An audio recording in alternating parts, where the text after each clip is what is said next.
Hey, what's going on, everyone? This is Richie Thomas, the Soldiers Coach, coming to you with your final marching orders today here on LinkedIn. I want to tell you about one of the greatest basketball players, probably the most successful, that you've never heard of. He played for the team called Milwaukee Bucks. It probably might be part of the reason. Played in the late 70s, early 80s, 12-year career.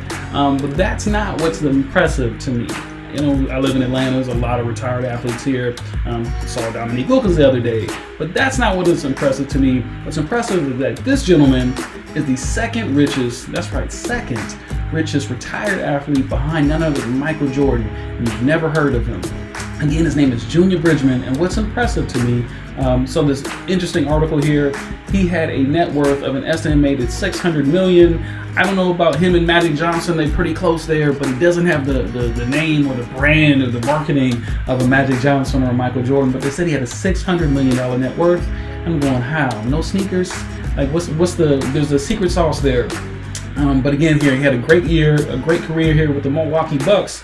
What was super interesting to me, there's the number I was looking for. If y'all can read this fine print, but 450 franchises. He owns Wendy's, Chili's, Coca-Cola bottling factories, but over 450 total franchises he owns. I couldn't believe it. I had to Google this and verify this through 10 different websites, but it's the real deal, ladies and gentlemen. 450 different franchises he's invested in. I think it was clearly ahead of his time because, I see a lot of guys investing nowadays, but I mean, to have 450, I can't even really wrap my brain around that.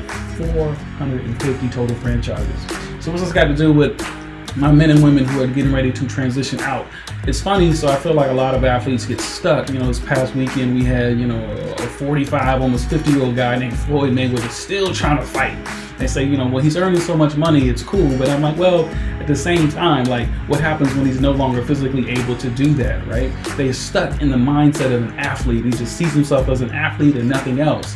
And I think it was cool when I see stories like this about Junior Bridgman here. It's kind of like he doesn't see himself as a basketball player. He sees himself as a business professional. So when I think about my folks getting ready to transition out of the military, that mental transition is more than anything, right?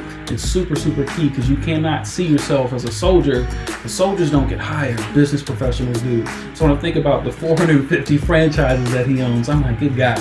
Could you own one franchise before you get out? Is there some type of business that you could potentially buy before you transition out of the military to kind of set you up for success, right? It'll help you mentally transition when you're the CEO of a business that's already up and running, right?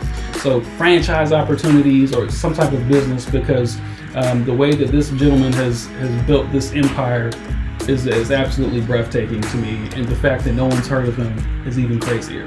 All right, so look at what businesses we can buy before we transition out of the military. So it's Richie Thomas, a Soldiers Coach. Peace.